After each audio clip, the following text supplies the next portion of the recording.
तत्पुरुषाय विद्महे।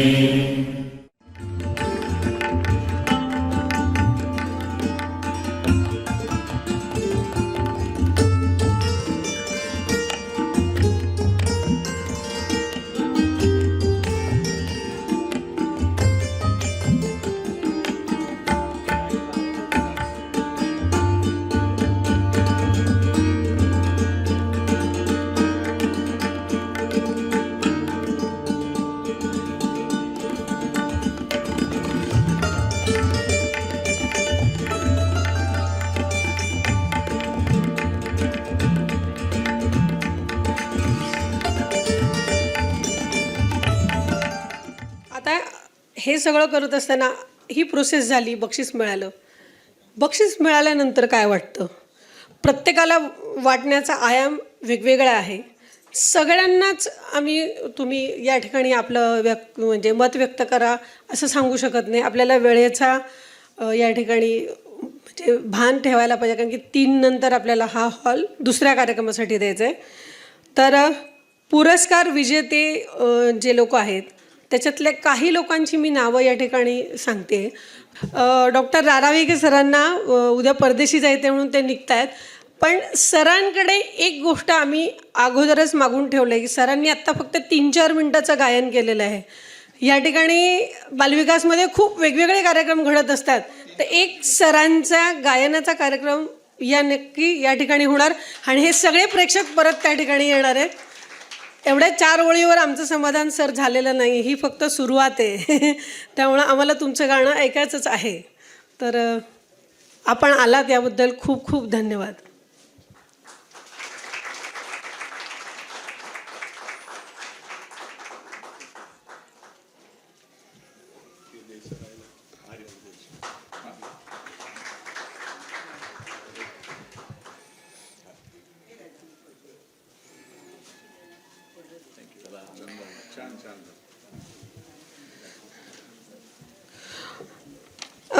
पाच लोकांना या ठिकाणी आम्ही संधी देणार आहोत. त्याच्यामध्ये फक्त वेळ जरा 3 मिनिटामध्ये हे व्हावं अशी अपेक्षा आहे.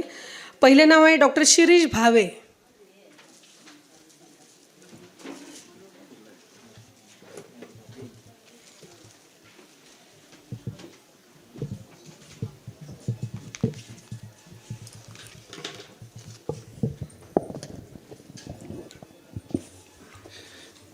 उपस्थित मान्यवर आणि मित्रांनो, दत्तात्रय सांडू प्रतिष्ठाननी माझ्या शब्दचिरोटे या पुस्तकाला बक्षीस पात्र ठरवलं याबद्दल अतिशय आभारी आहे मी.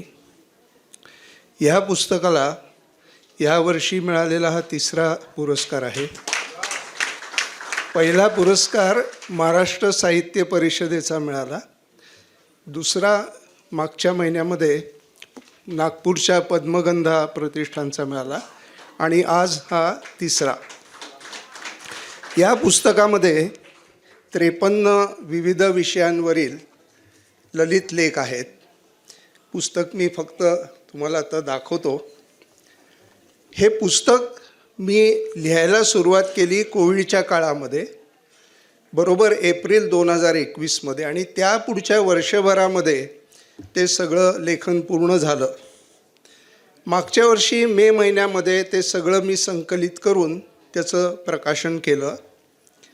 पुस्तकाला मी मुद्दाम प्रत्येक लेखाला समर्पक अशी व्यंगचित्र काढून ते सजवलेलं आहे.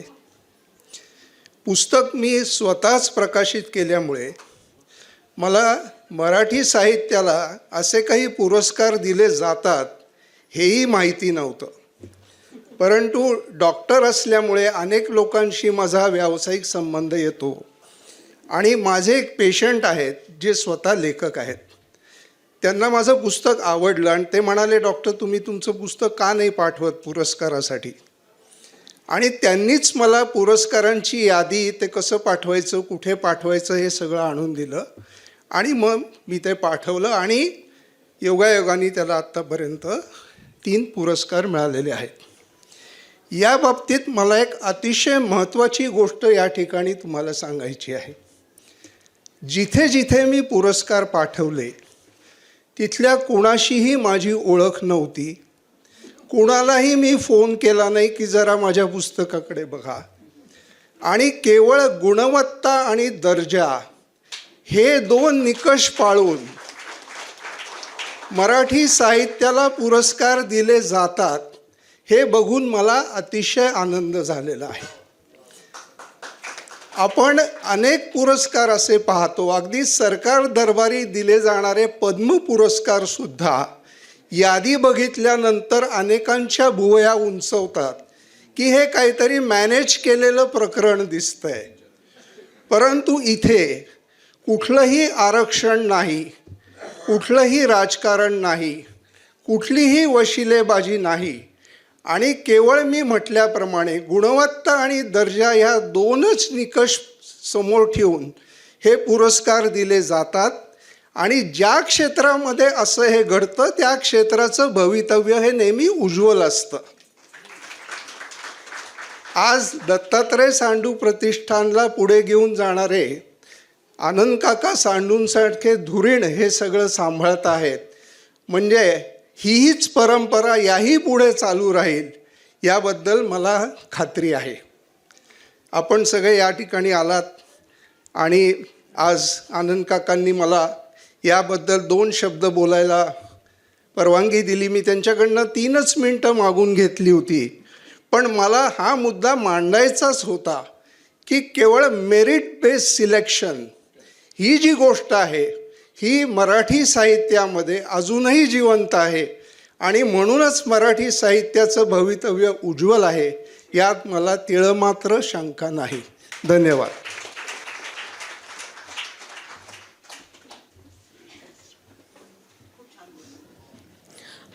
खूप छान.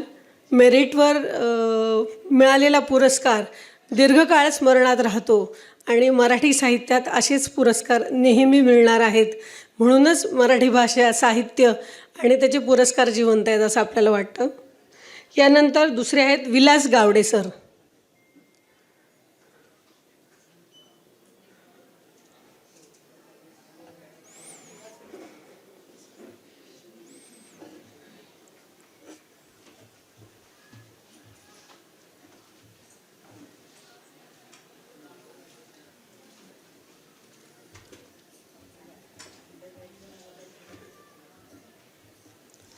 नमस्कार. आवाज येतोय? व्यासपीठावरील सर्व मान्यवर आणि समोर बसलेले परीक्षक मंडळ आणि रसिक जन हो, थोडंसं सांगायचं झालं तर एवढंच सांगू शकेन की मी 1970पासून कविता लेखन करतो आणि असं करता करता साहित्याकडे मी कथा या प्रांताकडे वळलो. या कविता लिहित असताना मला माझे शिक्षक जे मिळाले ते शांताबाई शेळके, दुसरे प्राध्यापक केशव मेश्राम. पण कवितेच्या क्षेत्रात वावरताना मला जे मार्गदर्शन मिळालं ते प्रामुख्याने पद्मश्री नारायण सुर्वे, त्याच्यानंतर गुरुनाथ धुरी आणि त्यानंतर चंद्रकांत खोत. माझा जन्म लालबागसारख्या गिरण गावातल्या भागात झाला. गिरण गावातल्या चळवळींमध्ये मी सक्रिय होतो आणि अशा परिस्थितीत हे जे तिघेजण माझे गुरुतुल्य मी आता उल्लेख केला त्यांनी मला सांगितलं, पाना फुलांवर लिहिणारे भरपूर आहेत रे, पण तू माणसांवर कविता लिही, आजूबाजूच्या परिस्थितीवर कविता लिही, तू सक्रिय कार्य करतायस या चळवळीतला. आणि त्या अनुषंगानं माझं लेखन झालं. कवितेच्या क्षेत्रात माझ्या कविता ह्या त्या अनुषंगानेच जास्त करून आलेल्या आहेत. याचे साक्षीदार इथे माझे 3 मित्र आलेले आहेत. ते म्हणजे प्रामुख्याने सांगायचं झालं तर प्राध्यापक जयप्रकाश लब्दे, शंकरराव पालदेसाई आणि तिसरे अविनाश सावंत. या लोकांनी माझ्या अगदी विद्यार्थी दशेतल्या कविता वाचलेल्या आहेत, ऐकलेल्या आहेत आणि त्यांनी पण मला त्या बाबतीत मार्गदर्शन केलेलं आहे. मी नोकरीमध्ये म्हणजे इंडस्ट्रियल रिलेशन्स, कामगार संबंध आणि संघर्ष ह्या क्षेत्रामध्ये जवळजवळ 38 वर्ष नोकरी केली आणि तिथे मला जे काही अनुभव आले ते मी कथेच्या माध्यमातून सादर केले. आणि आता या ठिकाणी आनंद सांडू सरांनी दत्तात्रय कृष्ण सांडू प्रतिष्ठानतर्फे मला जी एक संधी दिली 2 शब्द बोलायची आणि पुरस्कार मला प्रतिष्ठानने दिला, त्याबद्दल मी अतिशय ऋणी आहे. धन्यवाद.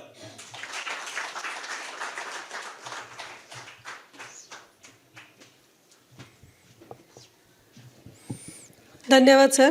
संघर्षातनं आलेली कविता ही वेगळीच ओळख निर्माण करते.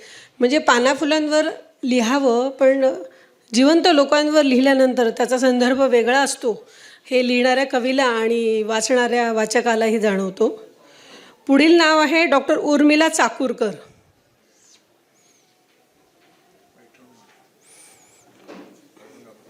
औरंगाबादवरनं आलेले आहेत. व्यवसायाने डॉक्टर, त्यामुळं जिवंत अनुभव त्यांच्याकडे दिवसाला एक वेगळा अनुभव असणार आहे. सन्माननीय व्यासपीठ आणि रसिक श्रोते हो, हा माझ्या कादंबरीला मिळालेला 4था पुरस्कार आहे. आणि जरी माझं हे 21वं पुस्तक होतं तरीही कादंबरी मात्र ही पहिलीच होती.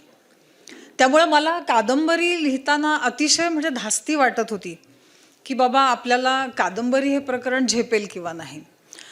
कारण 7 कविता संग्रह गाठीशी होते, पण कादंबरी म्हणजे त्याचा पैस वेगळा असतो. पण मग माझे जे अनुभव होते, गेल्या 40 वर्षापासून पैठणसारख्या खेड्यामध्ये आम्ही प्रसूतिगृह चालवतो, तर रोज एक नवी कविता जन्माला येतेच, ताजा फडफडीत अनुभव असतो. तर पण पैठणसारख्या खेड्यामध्ये अनस्थेशिओलॉजिस्ट म्हणजे भूलतज्ञाचा अभाव, वाहनाचा अभाव, अज्ञान, दारिद्र्य, ह्या सगळ्या गोष्टी, कोणी तज्ज्ञ असिस्टंट नसतात. आणि ह्या सगळ्या गोष्टींशी लढता लढता कशी म्हणजे फरफट होते का डॉक्टरांची, त्याच्या कुटुंबियांची सुद्धा त्या डॉक्टरांबरोबर. तर हे सगळं मी नाही सांगणार तर कोण सांगणार. त्यामुळे मला हे लिहायचंच होतं. मी विनोदानी माझ्या लेकीला म्हणत होते की समजा हे मी जिवंत असेपर्यंत लिहू शकले नाही तर मी भूत होऊन तुझ्या मानगुटीवर बसेल आणि तुझ्याकडून लिहून घेईन. पण सुदैवाने कोविडमध्ये मला वेळ मिळाला आणि ही कादंबरी लिहून झाली.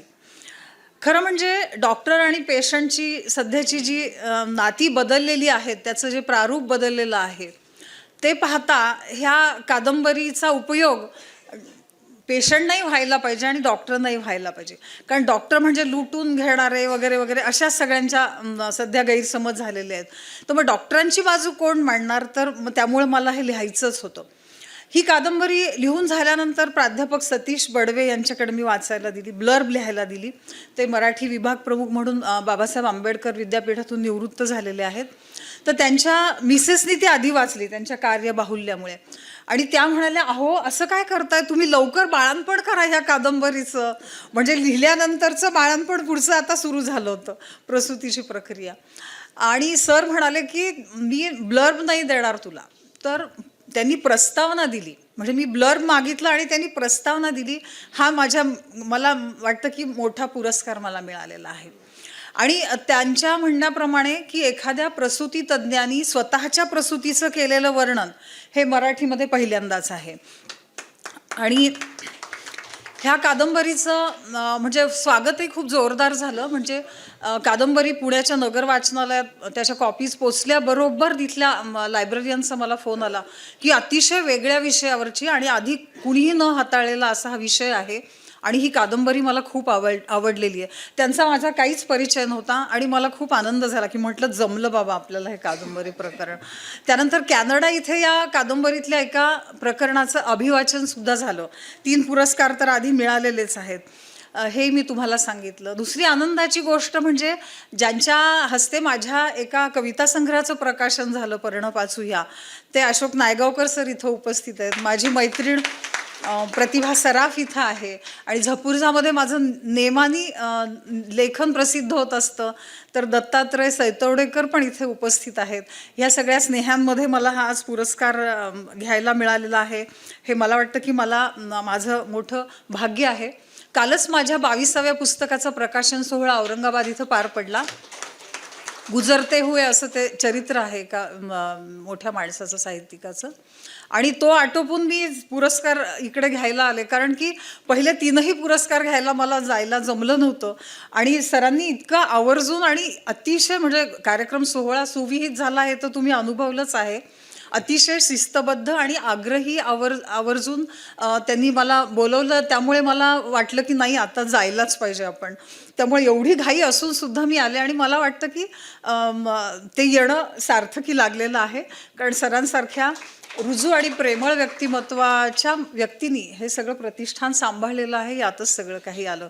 आपण इथं मला बोलण्याची संधी दिली त्याबद्दल धन्यवाद.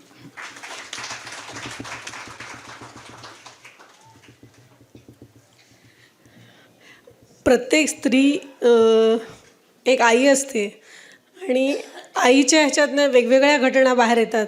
डॉक्टरांना तर किती आईचं रूप साध्य करावं लागत असेल ते आपण बघितलेलंच आहे. यानंतर आहेत प्रथम म्हात्रे.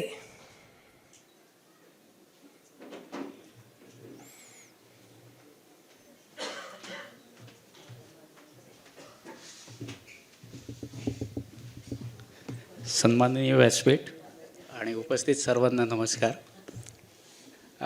सराफ मॅडम, तुम्ही थोड्या वेळापूर्वी जे उल्लेख केला होता का पुस्तकाच्या मुखपृष्ठाला वगैरे मार्क आहेत, हे पुस्तक माझं प्रकाशित करायचं किंवा काढायचं, माझे मामा जयप्रकाश लब्धे सर ते इथे आलेले आहेत. मी लिहायला पुस्तकं लिहिली नाहीत मी पुस्तकं मोबाईलवर टाईप केलेले ते पूर्ण सगळे लेख माझे मोबाईलवर असायचे आणि बहुतेक करून मी बरेचसे लेख जहाजावर असताना लिहिलेले आहेत.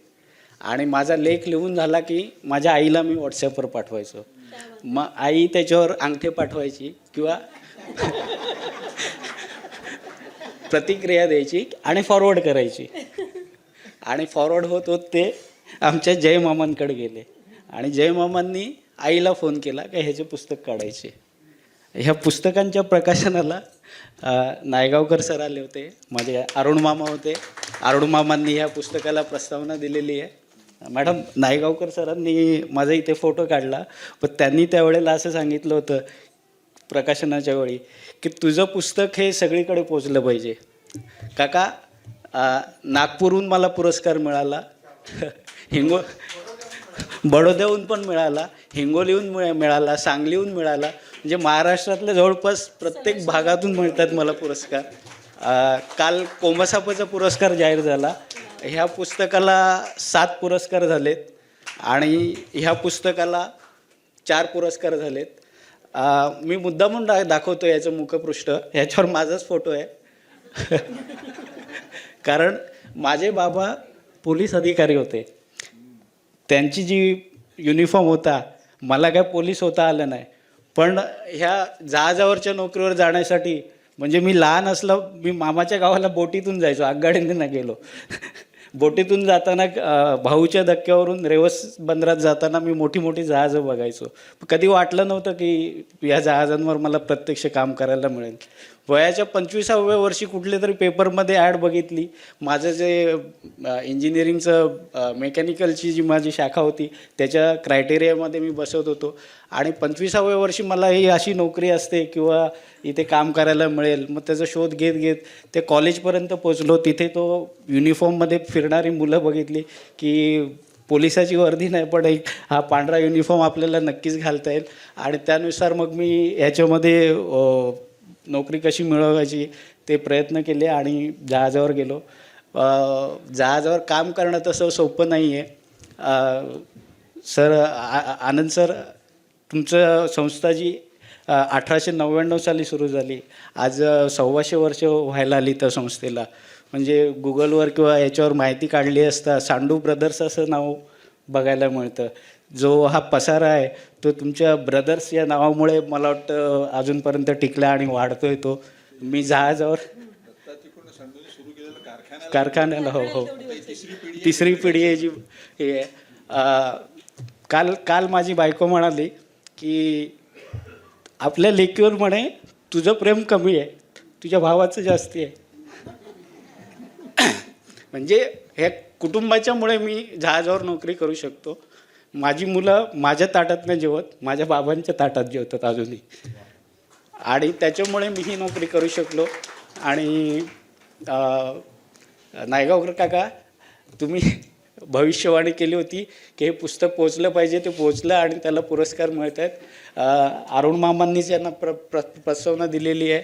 अरुण मामांना फोन केला किंवा माझा जो प्रकाशक आहे पुस्तकांचा त्याला फोन केला की काय झालं, कितवा पुरस्कार, कुठला पुरस्कार, अशी तिकडून हॅलो ऐवजी अशी विचारणा केली जाते. मला बोलण्याची संधी दिली त्याबद्दल मी आपला आभारी आहे. आणि मला पुरस्कारांचं जाहीर झाला किंवा मिळालं हे कळवण्यासाठी फोन येतात, पण आनंद सर ज्या आपुलकीने किंवा असं म्हणेन मी ते मला जे मार्गदर्शन करतात तसं आजपर्यंत मला मिळालं नाही आहे. सर, मी कायम तुमच्या संपर्कात राहील आणि जसं मी इथे बोटीवर असलो तर प्रश्न नाही, पण इथे असलो तर प्रत्येक समारंभाला मी येण्याचा प्रयत्न करेन. धन्यवाद.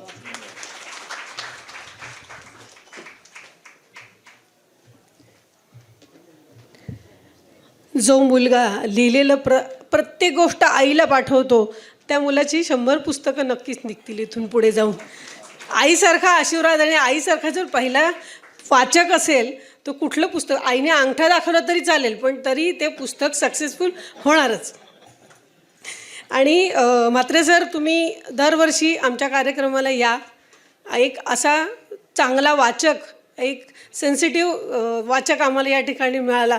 कार्यक्रमाचं यश ह्याच्यात असतं की लेखक कवी येतातच, वाचक यायला हवा तरच पुस्तक पुढं जाणार आहे. आणि तुमच्यासारखे वाचक इथे यायलाच हवेत. इतके संवेदनशील मनाचे वाचक जर इथे आले, हा समारंभ पुढे आणखीन मोठ्या सभागृहात घ्यायला लागेल इतपत त्याची वाटचाल चाललेली आहे. यानंतर आहेत श्रीमती जया पाटील.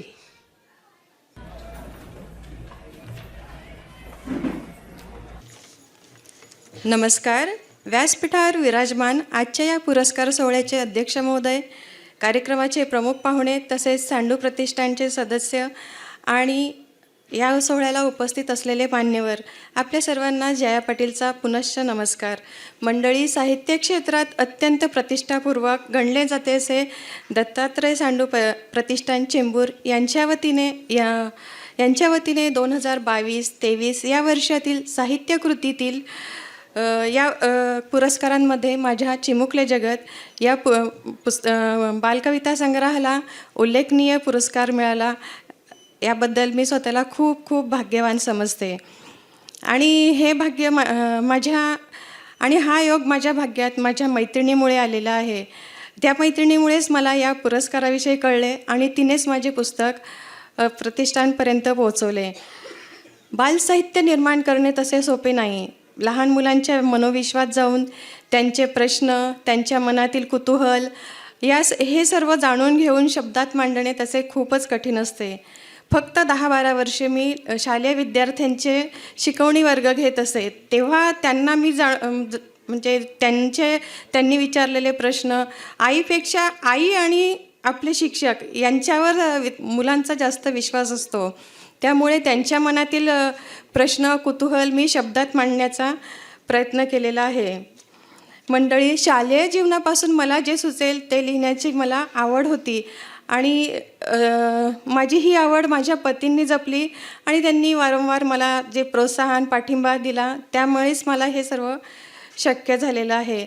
आणि तेव्हापासून आतापर्यंत म्हणजे 30-35 वर्षात मी जे काही लिहिलं त्यातील काही कवितांना साहित्य संपदाने मूर्तरूप दिलं आणि चिमुकले जगतरूपी बाळ माझ्या हातात आलं. आणि माझ्या या पहिल्या बाळाचे गुण पारखून पुरस्काराने सन्मानित केल्याबद्दल मी सांडू प्रतिष्ठानची आणि परीक्षक महोदयांची खूप खूप आभारी आहे. माझ्यासारख्या नवोदित नवोदित कवयित्रीला पुरस्कार दिल्याने माझी अजून जबाबदारी वाढली आहे आणि ती जबाबदारी मी पूर्ण करून निश्चितच सकस, सुरस आणि लोकाभिमुख साहित्य निर्माण करेल अशी आपल्या सर्वांना ग्वाही देते. माझ्या पुस्तकाला हा 5वा पुरस्कार जाहीर झालेला आहे आणि माझ्या स्वप्नात सुद्धा नव्हतं की माझ्या चिमुकल्या जगतला एवढी म्हणजे प्रसिद्धी मिळेल, कारण माझा हा पहिलाच प्रयत्न होता आयुष्यातला म्हणजे पुस्तक तयार करण्याचा. आणि सुरुवातसुद्धा 8 जानेवारी 2023 पासून झाली. पहिला कोमसाबचा पुरस्कार मला तेव्हा मिळाला आणि ह्या वर्षाची पण सुरुवात 7 जानेवारी म्हणजे नवीन वर्षाच्या पहिलाच आठवडा आणि ह्या वर्षाची सुरुवात माझ्यासाठी खूप चांगली झालेली आहे. मला ह्या पुरस्कारासाठी लायक समजल्याबद्दल मी स्वतःला खूप भाग्यवान समजते.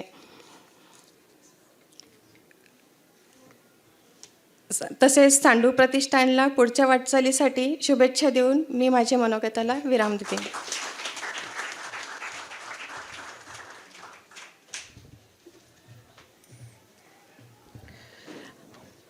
खूप कवयित्री म्हणजे असा कार्यक्रम असताना खूप कवयित्री येतात, लेखिका येतात आणि त्या सगळ्या जणी सांगतात की लग्नानंतरही मी कविता लिहिते किंवा कथा कादंबऱ्या लिहिते आणि माझ्या पतीचं मला खूप प्रोत्साहन आहे. अहो 125% काम करून जर तुम्ही तुमचं सगळं जपत असाल तर इतकं थँक्यू सारखं वारंवार म्हणण्याची काय गरज आहे. एकदा म्हणा आणि सोडून द्या, बस फिनिश इट ऑफ.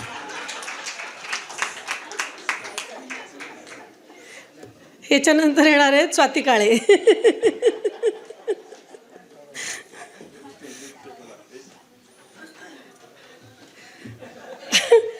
व्यक्तिमत्व वेगळे म्हणजे मी घाबरते. मी आत्तापर्यंत कोणाला नाही घाबरले, मी यांना खूप घाबरले.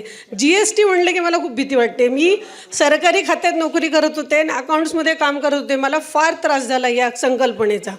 म्हणजे मी चटकन VRS घेतली, त्याला GST कारणीभूत आहे असं मी इथे उभं राहून सांगते तुम्हाला. मला बाकीचं काम करायला खूप आवडायचं, GST आलं की माझं नाही जमायचं.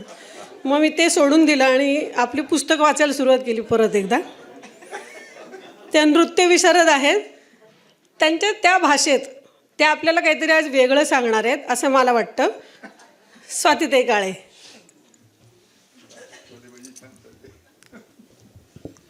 नमस्कार.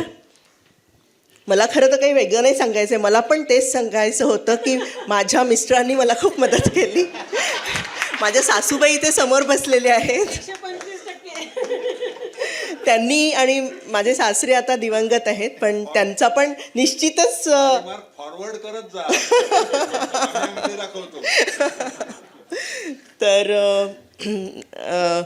आदरणीय व्यासपीठ आणि इथे उपस्थित असलेले माझे सर्व रसिक मित्रमैत्रिणींनो, खूप खूप छान वाटलं. आणि छान का वाटलं, कारण कार्यक्रमाचं आयोजनच इतकं देखणं आहे सांडूसाहेब.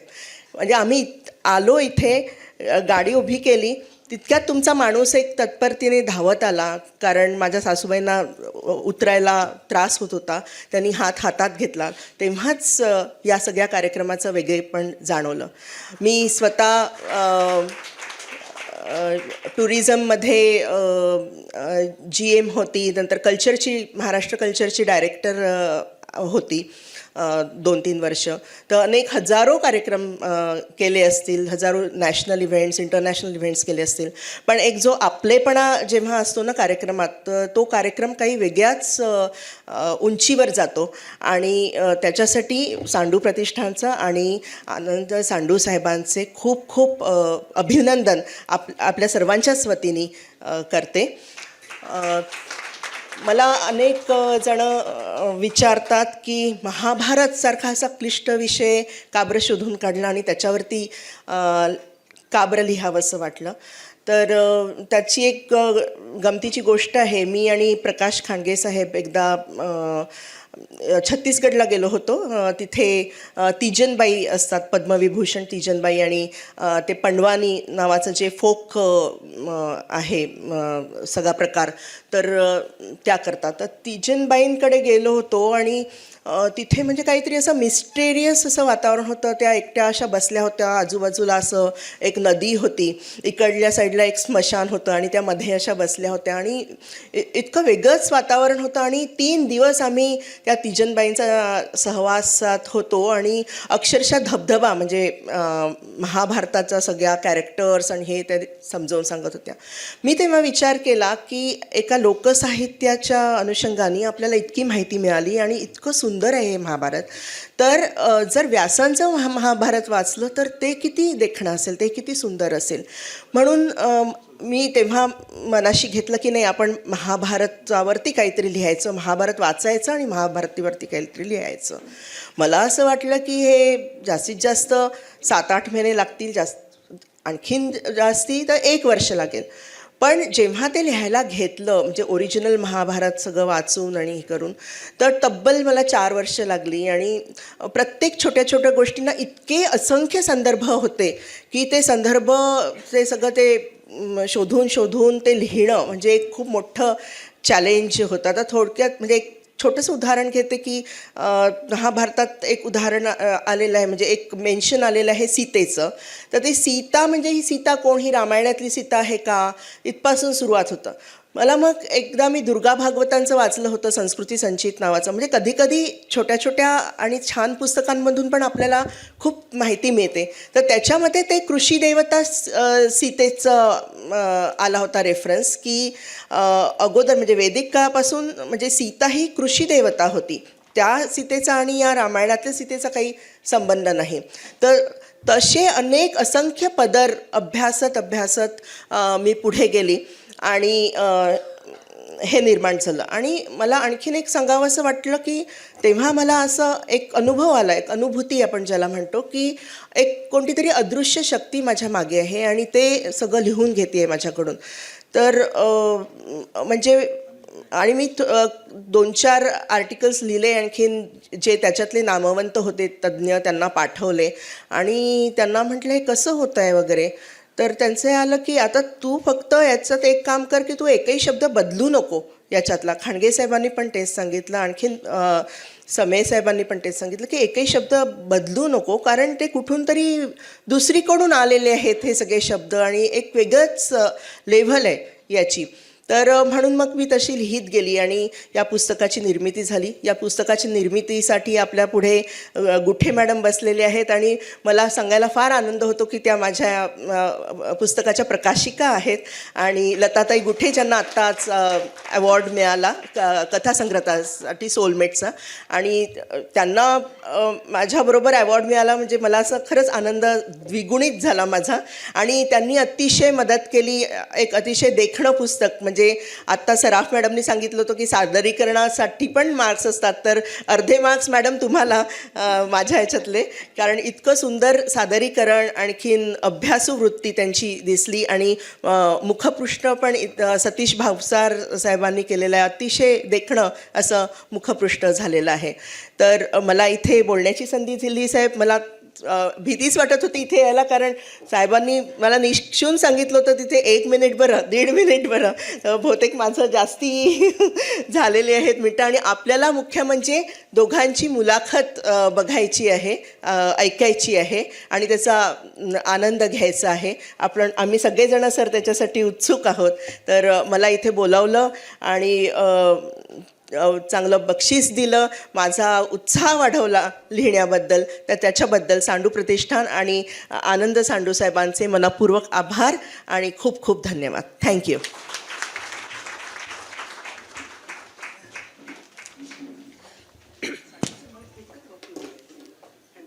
या नाही तुम्हीच या.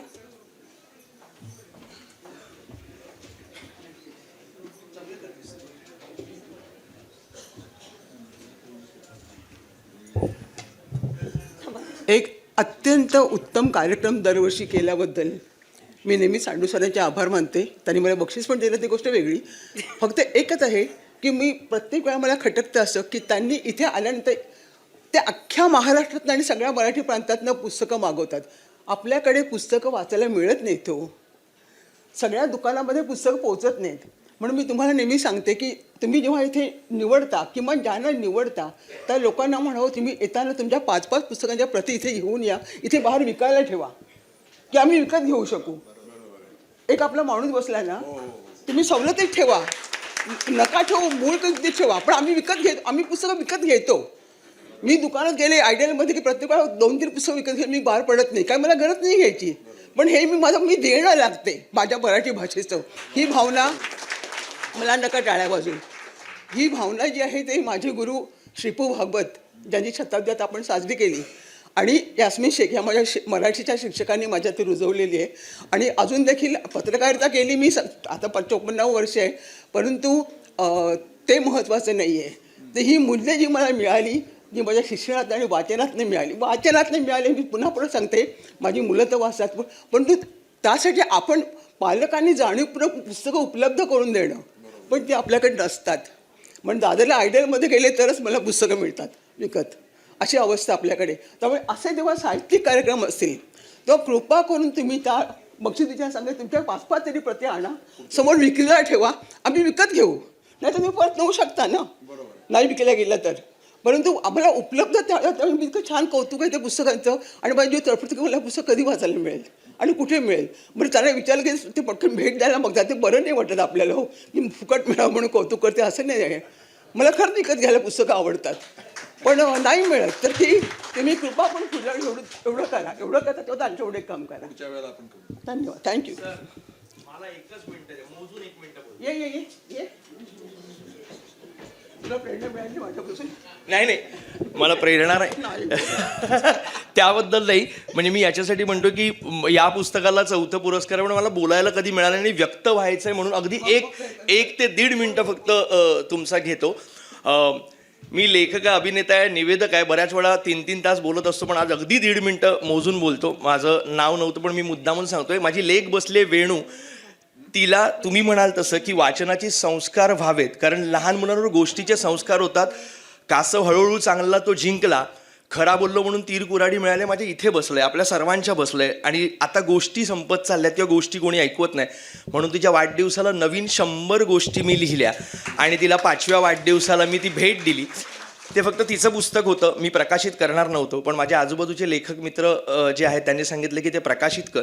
आणि पुस्तक प्रकाशन करणं ही खूप कठीण गोष्ट आहे. परीक्षकांनी सांगितले तशी A4 साईजचं पुस्तक, त्याला 8 पेपर वापरून मी ते स्वतः प्रकाशित केलं. पण मला तसंच हवं होतं, ते एका पानावर तुम्ही ते उचलू शकता. आणि मला एवढंच म्हणायचं आहे की पुस्तकं जातात. माझी 1000 पुस्तकं संपली, अगदी 2री आवृत्ती संपली.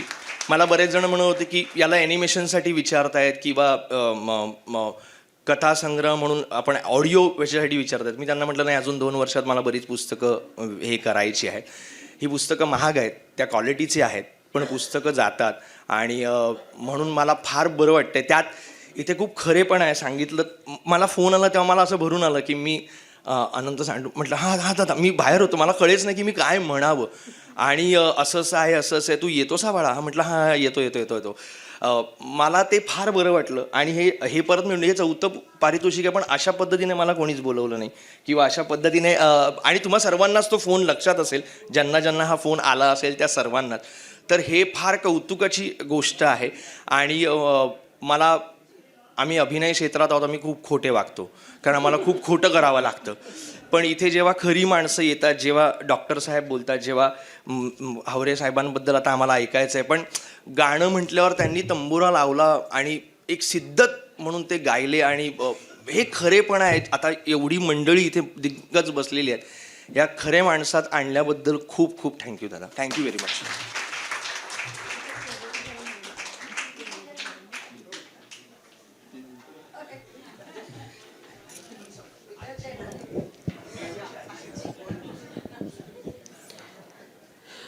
खोट्या जगातला एक खरा माणूस खरं बोलून गेला.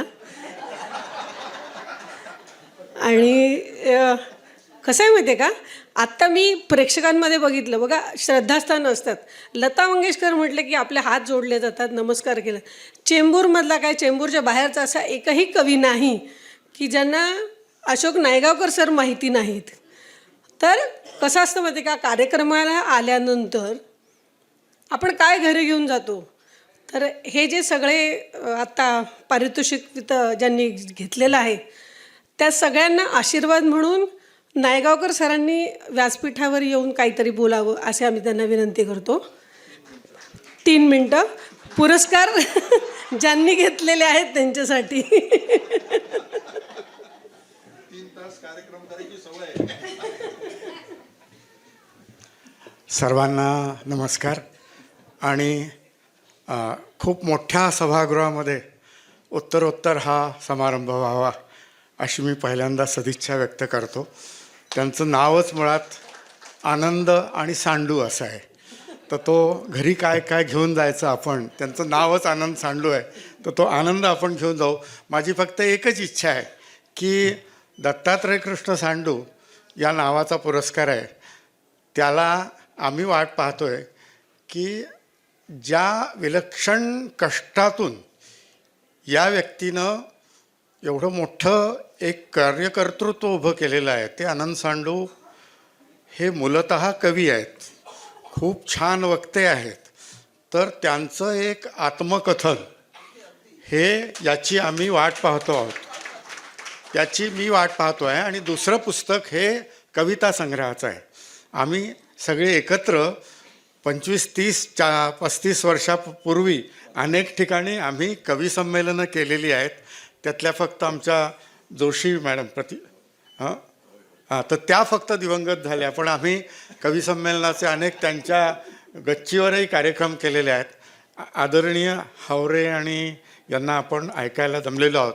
मी नेहमी माझ्या कार्यक्रमात असं सांगतो की 2 मराठी माणसांना आळस द्यायला सांगितला तर तो पहिला मराठी माणूस म्हणाला, मला कंटाळा आला आहे, तूच आधी आळस दे म्हणून. ही गोष्ट आदरणीय हावरे आणि आनंद सांडू ज्यांची चिरंजीव खूप मोठ्या वास्तू उभ्या करतायत संबंध याच्यात, अशा या सगळ्या वातावरणामध्ये मी आता इथून पुढे चेंबूरमध्ये तरी निदान किंवा माझ्या कार्यक्रमात हा जो किस्सा आहे तो सांगणार नाही. 2 मराठी माणसं आणि जगभर आहे तो, जगभर आहेत तो. मला सांगतो काय सांगावं, इथे ज्येष्ठ मंडळी आहेत, कुठे जगात अनेक ठिकाणी जा, सगळी तरुण मंडळी अगदी सगळ्या कार्यक्रमांना उपस्थित असतात आणि इतका आनंद मिळतो.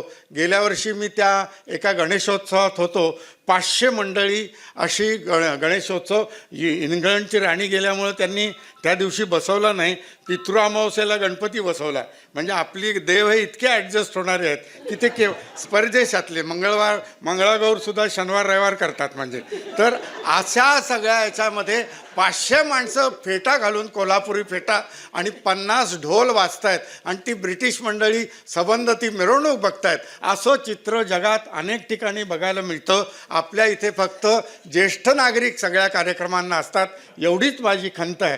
तर ते जे काय आहे मराठी, पण त्याचा आपल्या घरातल्या 3ऱ्या पिढीला, ही जी पुस्तकाचं आपण कौतुक करतोय, 3ऱ्या पिढीला आपल्या बोलण्याचा अर्थ, वाक्याचा अर्थ समजत नाही. हे आत्ताचं वास्तव आहे. ते वास्तव हळूहळू दूर व्हावं. मराठी ही जगातल्या 15-11 भाषांमधली सर्वात मोठी 15 कोटी लोकांची भाषा आहे. इंग्रज इथं आले म्हणून त्यांचा शेक्सपियर शिकावा लागला. आपल्या वखारी जेव्हा आमच्या हावरेंच्या आणि आमच्या सांडूंच्या ह्या ज्या वखारी जेव्हा जगभर जातील त्यावेळेला आमचा तुकोबा, आमचे ग्रेस किंवा आमचे आणखीन कुसुमाग्रह, दया पवार हे जगभर शिकवले जातील अशी सदिच्छा व्यक्त करतो. आणि मी पुढच्या वेळेला वाट बघतोय आनंद सांडूंच्या त्या 2 पुस्तकांची आणि त्याला आपल्यातर्फे आपण पुरस्कार देऊया. धन्यवाद.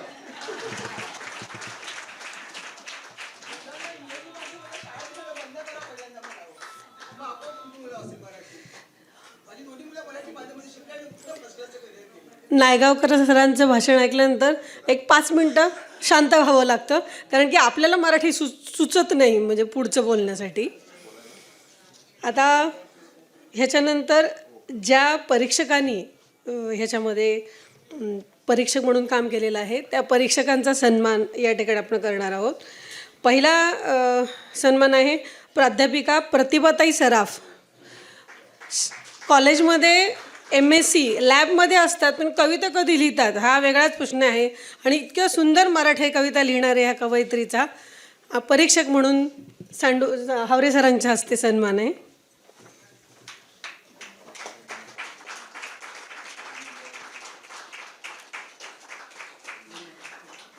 नंतर दुसऱ्या डॉक्टर विद्या जोशी, मराठी साहित्य रसिक मंडळाच्या अध्यक्ष, संवेदनशील कवयित्री, अध्यात्माचा खूप अभ्यास असणाऱ्या, आमच्या इथे बसलेल्या निम्म्या लोकांच्या तरी त्या गुरु आहेत, माझ्या सगट डॉक्टर विद्या जोशी यांचा परीक्षक म्हणून सत्कार.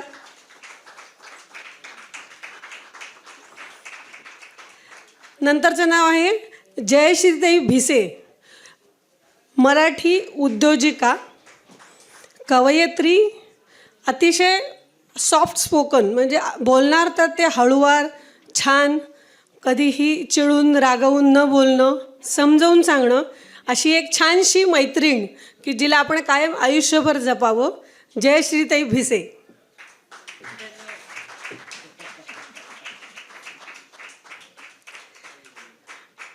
नंतर सौ नीलाताई करकरे.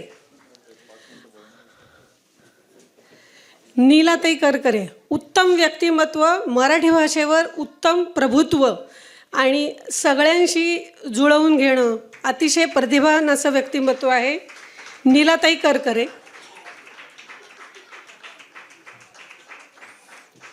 परीक्षक सन्मान. पुढील नाव आहे पुष्पाताई कोल्हे, शाळेमध्ये शिक्षिका असणाऱ्या,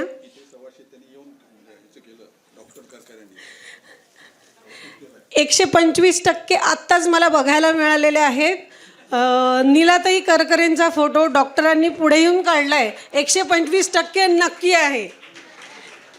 पुष्पाताई कोल्हे अतिशय उत्तम मराठीच्या वाचक आणि शाळेमध्ये शिक्षिका होत्या, अतिशय छान कविता लिहिणारी संवेदनशील मैत्रीण. यानंतरचं नाव आहे आर्याताई आपटे, आचार्य कॉलेजच्या प्राध्यापिका आहेत आणि अतिशय विद्यार्थ्यांमध्ये लोकप्रिय आहेत. आमच्या परीक्षक म्हणून त्यांनी काम पाहिलेलं आहे, त्यांचा सन्मान. त्याच्यानंतर एक पुरस्कार असा आहे की ज्यांनी शारदा स्तवन सादर केलेला आहे, त्या अंजलीताई कानिटकर.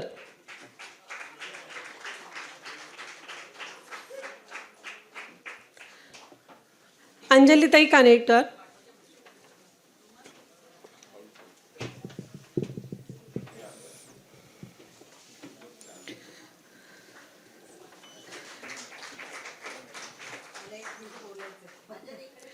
नंतर उर्मिलाताई म्हात्रे आलेल्या आहेत का?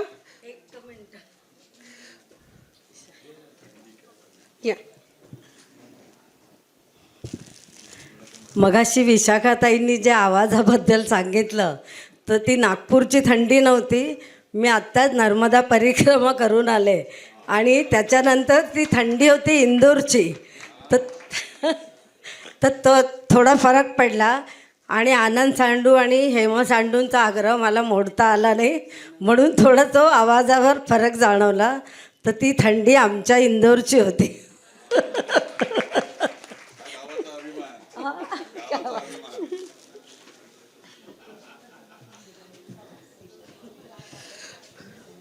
उर्मिलाताई आलेल्या आहेत का? नाही. हां हां.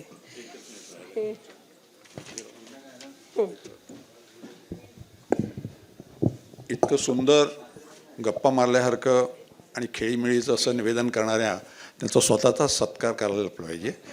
तर आपलं आपण कोणी करत नाही, जो कर आत्मस्तुती तो एक असं समर्थाने म्हटलेलं आहे, त्यामुळे त्या निश्चित बोलणं नाही. पण इतकं सुंदर विशाखाने केलेलं आहे, त्याबद्दल तिचं खास अभिनंदन आणि तिचाही आपण सन्मान करूया.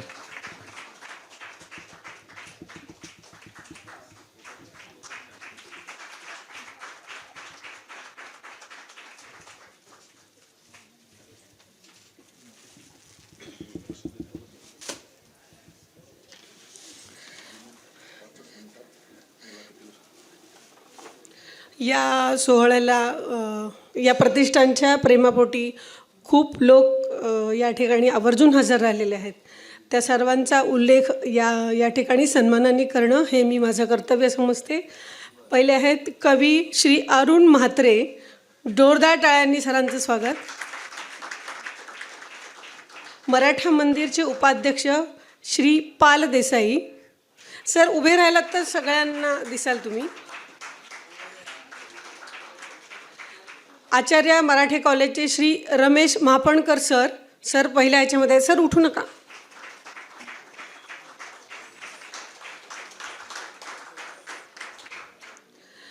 श्री दिलीप पेठे, वामनारी पेठे ब्रदर्सचे. नीलाताई उपाध्ये, ज्येष्ठ पत्रकार. मॅडमचं जोरदार स्वागत. आणि त्यांनी केलेली जी सूचना आहे ती खूप सगळ्यांना आवडलेली आहे. पुढच्या वेळेस ह्याच्यातच कोणी जर परत पुरस्कार प्राप्त असेल तर प्रत्येकाने येताना आपल्या 10 प्रती तरी आणा. आम्ही तुमची पुस्तकं नक्की विकत घेऊ. नंतर सगळ्यांना माहिती असलेले डॉक्टर विनोद करकरे, प्रसिद्ध सर्जन. जोरदार टाळ्या. मराठी साहित्य रसिक मंडळाचे चेंबूर विभागाचे अध्यक्ष श्री रविकिरण पराडकर. आणि प्रसिद्ध CA श्री संजय राणे.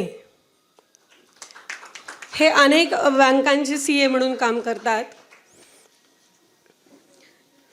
आता बघा सगळं असं फुल जेवण झालेलं आहे, सगळं तयार आहे, सगळं आहे. आणि स्वीट डिश राहिलेली आहे. तर ती स्वीट डिश कशी रंगवणार तर तिथे परत एकदा बॅटिंगला आनंद सांडू सर आहेत आणि तिकडे हावरे सर आहेत.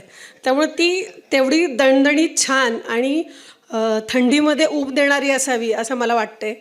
तर पुढचं सगळं मी सरांच्या हस्ते हे करते आणि सर ती मुलाखत घेतील. ती खूप जणांना प्रेरणा देणारी असेल. आपल्या सगळ्यांसाठी ती रंजक असेल आणि आजच्या कार्यक्रमाचा तो कळस अध्याय असेल असं मला वाटतं. तर पुढील सूत्र मी श्री आनंद सांडू सरांकडे देते.